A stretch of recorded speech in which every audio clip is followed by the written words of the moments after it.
organizadora da 7ª Conferência Estadual de Saúde, Conselho Estadual de Saúde de São Paulo.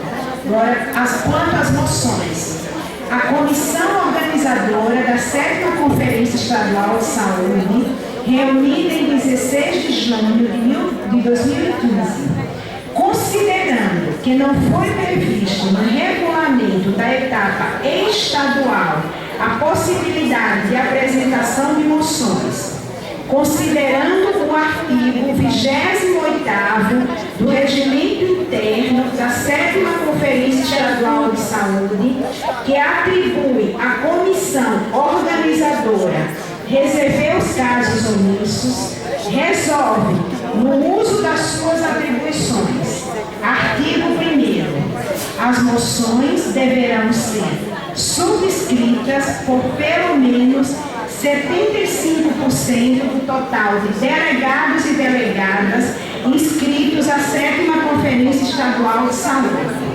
Parágrafo 1º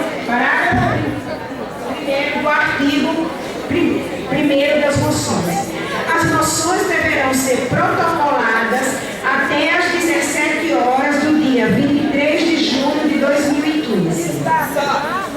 Artigo 2º, parágrafo 2º do artigo 1º. Não haverá limites para o número de moções a serem apresentadas